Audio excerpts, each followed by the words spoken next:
Welcome to the Timeless Tales Library, where every story is a gentle doorway into rest.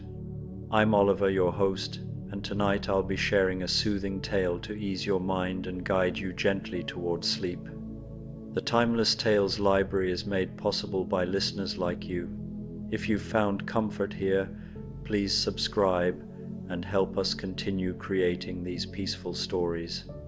As you settle in, comment below and let me know where you are in the world tonight, and share a place you dream of a story, taking you to perhaps Paris, Rome, the Grand Canyon, or a quiet forest. Your ideas keep our little library glowing bright. This story is about 5 beloved characters from classic fairy tales who find themselves caught in an evening storm and discover refuge in a mysterious, warmly lit bakery on Storybook Lane. Each arrive one by one, each seeking shelter but finding something far more precious, magical treats that taste like their most cherished memories, gentle conversation with kindred spirits, and the profound comfort that comes from sharing stories in a place where every cup of tea and slice of cake seems to understand exactly what a weary traveler's heart needs most. Now, close your eyes and take a deep breath, letting the worries of the day unroll and flatten out. You are entering the Golden Scroll Room, a special chamber within the Timeless Tales Library. This is a place for the oldest, most precious stories, tales written on scrolls of shimmering gold that glow with the warmth of a setting sun. The air is still, carrying a faint scent of old paper and quiet wisdom. Feel your body settle into the rich, soft fabric of your bed, your own personal alcove in this gilded room. Let the weight of your head, your arms, and your legs release. The golden glow of the scrolls fills the room, a gentle and comforting light that soothes your mind and body. Unroll the first scroll, let the words drift into your thoughts like dust motes in a sunbeam, leading you toward a deep and peaceful rest. The Rainy Day Fairy Tale Bakery, a storm's evening. The first drops began to fall just as the afternoon light was fading into evening, each raindrop catching the last golden rays of sunlight before dissolving into the cobblestones of Storybook Lane. The storm had been building all day, thick pewter clouds gathering like wool blankets across the sky, and now they were finally releasing their burden in a gentle, steady rhythm that would soon grow into something more substantial. At the corner of Storybook Lane and Enchanted Avenue, where the old gas lamp flickered with its warm, honey-colored glow, stood the Rainy Day Fairy Tale Bakery. Its windows glowed like amber jewels in the growing dusk, and from within came the most wonderful aromas, cinnamon and nutmeg, fresh bread and sweet vanilla, with undertones of chocolate and the mysterious scent of something magical baking in the depths of the ovens. The bakery was a thing of beauty, with its weathered brick walls covered in climbing ivy that seemed to shimmer with its own inner light. The wooden sign above the door swayed gently in the evening breeze, its painted letters reading, "The Rainy Day Fairy Tale Bakery" in elegant script, with small illustrations of sleeping moons, twinkling stars, and tiny fairy wings dancing around the edges. 2 large mullioned windows flanked the heavy oak door, their glass panes frosted with condensation from the warmth within, but still allowing glimpses of the cozy interior that awaited any weary traveler seeking shelter from the storm. Inside, the bakery was a sanctuary of warmth and comfort.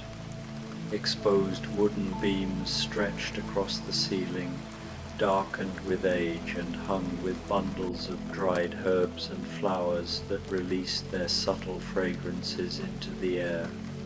The walls were lined with tall shelves that reached nearly to the rafters, filled with jars of sparkling preserves, bottles of amber honey, and containers holding mysterious ingredients that seemed to glow with their own soft light. A large stone fireplace dominated one wall, its hearth crackling merrily with a fire that cast dancing shadows across the room and filled the air with the comforting scent of burning applewood. Scattered throughout the space were mismatched but perfectly harmonious tables and chairs, some round, some square, some crafted from rich mahogany, others from painted pine in soft pastels. Each table held a small oil lamp that flickered with a steady golden flame, creating pools of warm light that invited quiet conversation and peaceful contemplation. Cushioned window seats lined the front windows, piled high with soft pillows in jewel tones of deep purple, forest green, and midnight blue, perfect for curling up with a warm drink and watching the rain paint silver streaks down the glass. Behind the main seating area, partially hidden by a curtain of hanging dried flowers, was the bakery's kitchen. Here, mysterious sounds emerged, the gentle clatter of mixing bowls, the soft thud of kneading, the whisper of flour being sifted, and the quiet hum of someone who clearly loved their work. The baker remained largely unseen, appearing only as a shadow moving behind the flower curtain, but their presence was felt in every perfectly crafted pastry, every loaf of bread that emerged from the ovens with its crust golden and its interior soft as silk. As the rain began to fall more steadily, drumming against the bakery's windows with increasing urgency, the first visitor of the evening appeared at the door. Alice paused on the threshold, her blonde hair slightly dampened from the rain despite her best efforts to hurry. She wore her familiar blue dress with its crisp white apron, though both were now a bit rumpled from her latest adventure through Wonderland's more peculiar territories. In her hands, she clutched a small wicker basket that seemed to shimmer with an otherworldly quality. "Oh my," she breathed as she stepped inside, the warmth of the bakery enveloping her like a gentle embrace. What a perfectly lovely place, this island. The bells above the door chimed a soft, melodic welcome as Alice closed it behind her, shutting out the growing storm. She stood for a moment, simply breathing in the wonderful aromas and letting her eyes adjust to the warm, golden light. The stress of her recent tumble through the rabbit hole seemed to melt away from her shoulders as she took in the cozy interior. "I do hope someone is here," she called softly, not wanting to disturb the peaceful atmosphere. "I was just passing through on my way home from the most extraordinary tea party, and I'm afraid I've gotten caught in this lovely storm." From behind the flower curtain came a gentle rustling, and though the baker didn't appear, a warm voice called out, "Welcome, dear child. Please, find yourself a comfortable seat wherever you'd like. Something warm to drink, perhaps, and I believe I have just the thing for someone who spent time at a tea party." Alice smiled, the tension in her face easing completely as she chose a small round table near the fireplace. The chair was perfectly sized for her, with a soft cushion in deep blue velvet that seemed to cradle her tired form. She set her mysterious basket on the table and folded her hands in her lap, watching the flames dance in the hearth. Within moments, the baker appeared, or rather, their hands appeared through a gap in the flower curtain, holding a delicate porcelain teacup and saucer painted with tiny roses and golden vines. The tea inside was a beautiful amber color, and steam rose from its surface in gentle spirals that seemed to form tiny dancing figures before dissolving into the air. Chamomile and lavender, came the baker's voice, with just a touch of honey from bees that only visit dreams, and I believe you might enjoy these. A small plate followed, bearing 3 of the most enchanting cookies Alice had ever seen. They were shaped like playing cards, but instead of the harsh red and black she was accustomed to, these were decorated in soft pastels, roses and blues and gentle golds. Each cookie was perfectly iced with intricate designs that seemed to shift slightly when she wasn't looking directly at them. "Oh, how wonderful," Alice murmured, lifting the teacup to her lips. The first sip was like liquid contentment, warming her from the inside and easing away the last traces of confusion from her recent adventures. These are absolutely perfect, so much more civilized than the Mad Hatter's eternal tea party. She took a bite of one of the card cookies, and her eyes widened in delight. It tasted like sunshine and laughter, with hints of vanilla and something that reminded her of her mother's garden on a perfect spring morning. As she ate, she felt herself growing drowsy in the most pleasant way, as if the warmth and comfort of the bakery were wrapping around her like a soft blanket. The rain continued to fall outside, and Alice found herself lulled by its steady rhythm against the windows. She was just reaching for her second cookie when the bakery door opened again, bringing with it a gust of cool air and the earthy scent of the storm. Heidi stepped inside, shaking droplets from her dark hair and stomping her sturdy boots on the mat. She wore a simple woolen dress the color of mountain streams, with a thick knitted shawl wrapped around her shoulders. Her cheeks were rosy from the cold rain and the walk down from the high meadows, and her eyes sparkled with the health and vitality that came from a life lived close to nature. "Ruizi," she called out cheerfully, using the Swiss greeting she'd learned from her grandfather. "I hope you don't mind another visitor. I was on my way back to grandfather's hut when the storm caught me, and I saw your lovely lights." Alice looked up from her tea and smiled warmly. "Oh, please do come in. I'm Alice, and this is the most wonderful bakery I've ever encountered. The baker has been so kind." Heidi's face lit up as she unwound her shawl and chose a chair near Alice's table. "I'm Heidi," she said, settling into a chair that seemed made for someone accustomed to simple mountain furniture. "I live up in the Alps with my grandfather, but I come down to the village sometimes.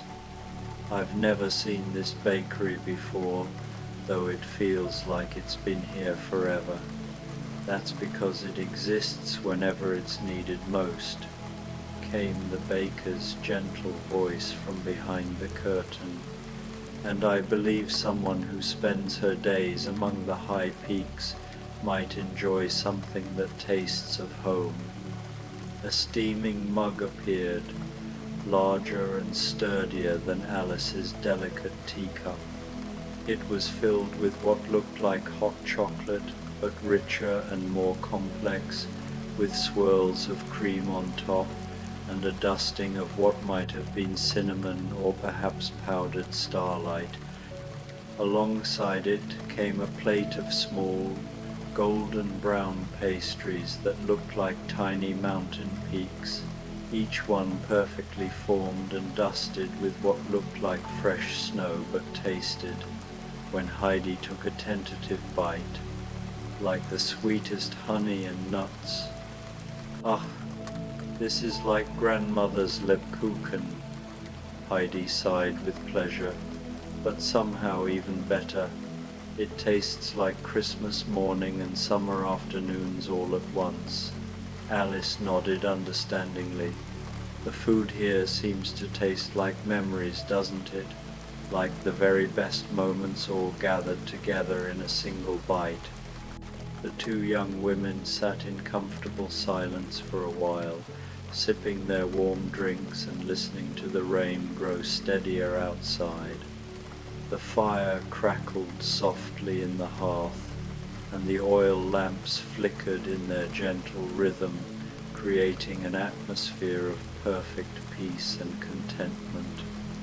They were just beginning to share stories, Alice of her tumble through the looking glass, Heidi of her life among the mountain peaks, when the door opened for a third time. Dorothy entered, her famous blue gingham dress slightly faded from many adventures, her dark hair in braids that were coming slightly undone from the wind and rain. She carried a small wicker basket not unlike Alice's, and her silver shoes not ruby, as some stories claimed, but silver as starlight clicked softly on the bakery's wooden floor. "Oh my," she said, echoing Alice's earlier words as she took in the cozy interior. "Aunt Em always said that when you're caught in a storm, the best thing to do is find somewhere warm and safe to wait it out. This place looks perfect." "Dorothy," Alice exclaimed, recognizing the famous traveler immediately. "Please join us. I'm Alice, and this is Heidi. We've both just found shelter from the storm ourselves." Dorothy's face brightened as she settled into a third chair, completing their little circle around the warm table. "It's so nice to meet you both. I was just returning from a visit to the Emerald City when this storm blew up. In Kansas, we know to take storms seriously, but this one seemed different, somehow gentler, like it was herding me somewhere I needed to be." The baker seemed to understand exactly what Dorothy needed. A tall glass appeared, filled with something that looked like lemonade, but sparkled with tiny bubbles, and had a color that shifted between pink and gold, depending on the angle of the light. With it came a slice of what could only be described as rainbow cake, layers of the softest sponge in gentle colors that seemed to capture the essence of hope itself. "Oh my goodness," Dorothy breathed after her first taste. "This is like coming home after the longest journey. It tastes like Aunt Em's kitchen and the yellow brick road and the very best parts of every place I've ever been." Heidi leaned forward, her eyes bright with curiosity. "You've really traveled to an Emerald City? I've heard stories, but I thought they were just tales." "Oh, they're real," Dorothy laughed, her voice soft in the bakery's warm atmosphere. "Though sometimes I think the most important journeys are the ones that bring you full circle back to where you started, but with new eyes to see the magic that was always there." Alice nodded thoughtfully, stirring her tea with a small silver spoon that had appeared beside her cup. "I know exactly what you mean. Every time I return from Wonderland, I see my own world a little differently. The ordinary becomes extraordinary when you've experienced the truly impossible. The three young women fell into an easy conversation, sharing stories of their adventures while the storm continued outside. The rain had settled into a steady, soothing rhythm that seemed to wrap around the bakery like a protective cocoon. Inside, the warmth and light created a perfect sanctuary, and the mysterious baker continued to provide exactly what each guest needed. Fresh tea for Alice, more of the mountain pastries for Heidi, and another glass of that magical sparkling drink for Dorothy. As they talked, the bakery seemed to grow even cozier around them. The fire settled into a comfortable, steady crackle, and the oil lamps burned with unwavering flames that cast dancing shadows on the walls.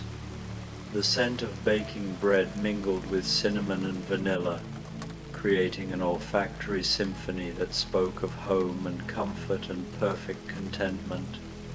It was during a comfortable lull in their conversation, when all three were simply enjoying the peace of the moment, that the bakery door opened once more. This time, it admitted a figure that seemed to carry winter with her, despite the season. The Snow Queen entered gracefully, her long white coat glistening with what might have been raindrops or might have been frost. Her pale hair was crowned with what looked like a tiara of ice crystals, but her expression was not the cold, imperious one of legend. Instead, her face was soft with weariness, and her ice-blue eyes held a warmth that spoke of recent transformation. "Forgive the intrusion," she said, her voice like wind chimes touched by a gentle breeze. "I saw the lights and felt the warmth from the street. It's been so long since I've experienced true hospitality." Alice, Heidi, and Dorothy exchanged glances and then smiled simultaneously. "Please join us," Alice said warmly. "We've all found refuge from the storm here, and there's something magical about this place that makes everyone welcome." "I'm Heidi," offered the mountain girl, "and these are my new friends, Alice and Dorothy. We were just sharing stories and enjoying the most wonderful food and drink." The Snow Queen, though she seemed reluctant to use her title, accepted a chair at their expanding circle. I was called the Snow Queen," she said softly, "though I've recently learned that there are warmer ways to rule a kingdom." No sooner had she settled than the baker provided what seemed impossible, a drink that steamed warmly but somehow captured the essence of winter itself. It was served in a crystal goblet that seemed to be carved from ice but was perfectly warm to the touch. The liquid inside was the palest blue, like the heart of a glacier, but it tasted of hot spiced cider with notes of pine and fresh snow, and something that could only be described as the sound of sleigh bells. With it came pastries shaped like perfect snowflakes, each one unique and intricate, but these snowflakes were warm and golden, tasting of butter and honey with a hint of peppermint that was refreshing without being cold. "How extraordinary," she murmured after her first sip. "It's as if someone has captured the beauty of winter without its harshness, the wonder without the isolation." Dorothy leaned forward with interest. "I understand something about isolation, Sometimes the greatest journeys are the ones that teach us we don't have to travel alone. Indeed, her voice growing warmer with each word. I spent so many years locked away, afraid of my own power, afraid of hurting others. It took a child little Gerda to show me that even ice can melt when touched by genuine love. Heidi clasped her hands together. Oh, Gerda, is she well? I've heard her story told in the villages below the mountains. They say she traveled through terrible cold to save her friend. Her face brightened completely, transforming her from an austere queen into someone who looked hardly older than her companions. She is wonderful, and so is Kay. They're both safe and happy, and their love, their pure innocent love, taught me that my powers were never meant to isolate me. They were meant to bring joy, to create beauty, to remind people of wonder. Alice smiled over her teacup. It's funny how the very things that make us different, that make us feel alone, can become the things that help us connect with others in the most meaningful ways. The four women continued their gentle conversation as the evening deepened around them. The storm outside had reached its peak, with rain drumming steadily against the windows and wind rustling through the trees along Storybook Lane. But inside the bakery, the atmosphere had grown even more peaceful and intimate. The baker continued to move unseen behind the flower curtain, and occasionally new treats would appear, tiny cream puffs filled with lavender custard, miniature tarts topped with fruits that seemed to glow with their own inner light, small cups of soup that tasted like liquid comfort. They were deep in a discussion about the nature of home, Alice describing her family's garden, Heidi painting word pictures of alpine meadows, Dorothy sharing memories of Kansas wheat fields, and the Snow Queen speaking of ice palaces that had been transformed into warm gathering places when the door opened one final time. Wendy Darling stepped inside, shaking rain from her long brown hair and smoothing down her white nightgown, which she'd covered with a sensible blue cloak for her journey. She paused in the doorway, taking in the scene of the four women gathered around the warm table, and her face lit up with the kind of delight that only someone who truly understood the magic of unexpected discoveries could show. Oh, she breathed, what a perfectly lovely place to wait out a storm. I was flying home from Neverland when the weather turned, and I saw your lights. I do hope you don't mind another visitor. Flying? The Snow Queen asked with genuine curiosity, while Alice, Heidi, and Dorothy made welcoming gestures for Wendy to join them. With Peter Pan, Wendy explained, settling into a fifth chair that appeared as if it had always been part of their circle. Though I must admit, I prefer traveling during clear weather. Rain makes it rather difficult to navigate, even with fairy dust. I'm Alice, and these are Heidi, Dorothy, and the Snow Queen, Alice said, making introductions. We've all found ourselves here tonight, and it's been the most wonderful evening of sharing stories and experiencing this magical bakery. Wendy's arrival seemed to complete something in the atmosphere of the bakery. The baker appeared to sense this as well, for the offering that came for Wendy was especially thoughtful, a pot of tea that smelled like bedtime stories and starlight, served in a cup decorated with tiny painted ships, sailing across a midnight blue sea. With it came what could only be called story cookies, each one shaped like a different element from classic tales. And when Wendy bit into one shaped like a pirate ship, she exclaimed that it tasted exactly like adventure, but the safe kind that always ended with everyone tucked into warm beds. How perfect, Wendy sighed contentedly. In Neverland everything is excitement and adventure, but sometimes what you really need is a place like this, somewhere warm and quiet, where you can process all the wonderful things you've experienced. Dorothy nodded understandingly.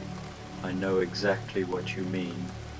After all the excitement of Oz, sometimes the most magical thing was just sitting in Aunt Em's kitchen, eating her apple pie and listening to the wind across the prairie. There's magic in the quiet moments too, Heidi added softly. When I'm up in the high meadows with Grandfather, sometimes the most beautiful part of the day is just sitting by the fire in the evening, listening to the wind and feeling grateful for simple things. The Snow Queen smiled, her ice blue eyes twinkling. I've learned that the most powerful magic often comes from the gentlest moments, a child's laughter, a friend's understanding touch, the simple act of sharing a meal with people who truly see you. Alice raised her teacup slightly, as if making a toast. To gentle magic then, and to unexpected meetings that become treasured memories. The 5 women touched their cups and glasses together in a soft, musical chime that seemed to harmonize with the rain outside. The storm was beginning to soften now, its fierce drumming settling into a gentler patter that sounded almost like a lullaby. As if sensing the change in the weather and the mood, the baker emerged at last from behind the flower curtain.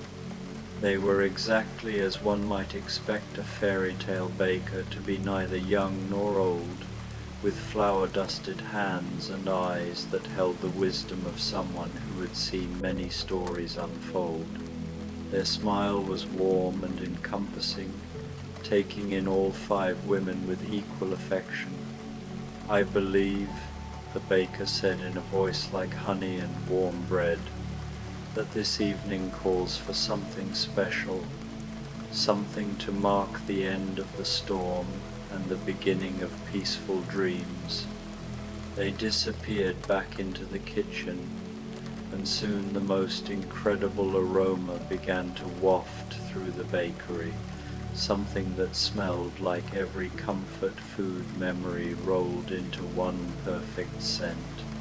When the baker returned, they carried a large round cake that seemed to glow with its own inner light. It was covered in frosting the color of moonlight, decorated with delicate flowers that looked real enough to have been picked from an enchanted garden, and around its edge, written in script that seemed to shift between languages, were the words "Sweet Dreams" and "Safe Travels." "This is a dream cake," the baker explained, setting it in the center of their table. "Each slice will taste like your most peaceful memory, and it carries with it the promise of restful sleep and pleasant dreams." They cut the cake with a silver knife that caught the firelight, and each slice was indeed different. Alice's piece tasted like her mother's rose garden on a perfect summer afternoon. Heidi's held the flavor of fresh milk and honey with the clean taste of mountain air. Dorothy's slice was redolent of fresh baked bread and prairie flowers. The Snow Queen somehow captured the taste of the first warm day after a long winter, when the snow begins to melt and reveal the green beneath. and Wendy's slice tasted like her mother's goodnight kisses and the security of a warm nursery where stories came to life but never grew scary. As they ate the magical cake, a profound peace settled over all 5 women. The storm outside had gentled to barely a whisper, and through the bakery windows they could see the first stars beginning to peek through the parting clouds. "I should probably be heading home soon," Dorothy said softly, though she made no move to leave. "Aunt Em will be worried." "As should I," added Wendy. "Peter and the boys will wonder what became of me. Grandfather will be concerned if I don't return before too late," Heidi murmured. "My kingdom needs tending," the Snow Queen dreamily. "And I have a very important date with a looking glass," Alice concluded. But none of them moved. The warmth of the bakery, the contentment that came from sharing food and stories with kindred spirits, and the magical peace that seemed to emanate from the very walls held them in perfect stillness. The baker smiled understandingly. "The night is still young, and sometimes the most important journeys are the ones that take us inward, into rest and dreams. Perhaps you'd each like something to help you on your way." 5 small packages appeared, each one wrapped in paper that seemed to shimmer with starlight. Inside, each woman found a small bundle of what looked like tea, that smelled like distilled moonbeams and whispered promises of peaceful sleep. "Dream tea," the baker explained. "Brew a cup before bed, wherever bed might be tonight, and you'll find that your dreams are filled with all the best parts of this evening." Alice tucked her package into her wicker basket with reverent care. "Thank you," she said softly. "This evening has been the most perfect pause between adventures." Heidi stood and gathered her shawl around her shoulders, but slowly, as if reluctant to break the spell of the evening. "I'll never forget this place, or any of you," she said warmly. "Sometimes the mountains can feel lonely, but tonight I feel connected to something larger and more wonderful than I ever imagined." Dorothy rose as well, checking to ensure her silver shoes were securely fastened. "There really is no place like home," she said with a smile, "but sometimes you need to visit magical places like this to remember why home is so precious." The Snow Queen, with fluid grace, her white coat settling around her like snow. "I'll carry the warmth of this evening back to my kingdom," she promised. "And perhaps I'll create some new ice sculptures, ones that capture not the cold beauty of winter, but the warm beauty of friendship." Wendy was the last to rise, carefully tucking the package of dream tea into her cloak. "I'll tell the boys about this place," she said, "though I suspect they'll think it's just another of my stories. Perhaps that's as it should be." The 5 women moved toward the door together, but slowly, as if walking through honey-sweetened time. The baker followed them, and as each one reached the threshold, they found themselves embraced by a hug that felt like coming home and saying goodbye all at once. "Remember," the baker said softly to each in turn, "the rainy day fairy tale bakery exists whenever it's needed most. Whenever you find yourself caught in a storm, whether of weather or of heart, you'll find us here." Alice was the first to step out into the night. The rain had stopped completely now, and the air smelled clean and fresh, like new beginnings. The cobblestones gleamed wetly under the gas lamp's glow, and overhead the clouds were parting to reveal a canopy of stars that seemed unusually bright and welcoming. One by one the others followed. Heidi breathed deeply of the cool mountain air and set off up the winding path that would take her back to her grandfather's hut. Dorothy clicked her heels together softly and disappeared in a swirl of silver light, carried home by the magic that had always been with her. The Snow Queen walked gracefully down the lane, and with each step tiny flowers of frost bloomed and then melted on the cobblestones, leaving behind only the faintest trace of her passage. Wendy looked up at the now clear sky, whispered, "Second star to the right, and straight on till morning," and rose gently into the air, carried by thoughts of happy endings and peaceful dreams. Alice was the last to leave, standing for a moment outside the bakery and looking back through its golden windows. Inside, the fire still crackled merrily, and the oil lamps still cast their warm, steady glow. The baker was moving about, quietly cleaning up from the evening's gathering, but they paused in their work to raise a hand in farewell. With a heart full of contentment and a basket containing the most precious of gifts, Alice set off down Storybook Lane toward home. Behind her, the rainy day fairytale bakery settled into peaceful quiet, its lights continuing to shine warmly in case any other storm-weary traveler might need shelter and comfort. The night was perfectly still now, with only the gentle sound of water dripping from leaves and eaves as the last of the storm departed. In houses and castles, in huts and palaces, in nurseries and kingdoms across the story-filled world, 5 young women prepared for sleep, each carrying with them the warmth of unexpected friendship and the promise of dreams as sweet as fairy tale cake. And in the rainy day fairy tale bakery, the last of the oil lamps flickered down to a gentle glow, the fire settled into glowing embers, and the magical space that existed whenever it was needed most tucked itself quietly into the space between stories, waiting for the next storm and the next group of travelers who would need exactly what it had to offer: warmth, comfort, perfect food, and the irreplaceable magic of kindred spirits finding each other on exactly the right night.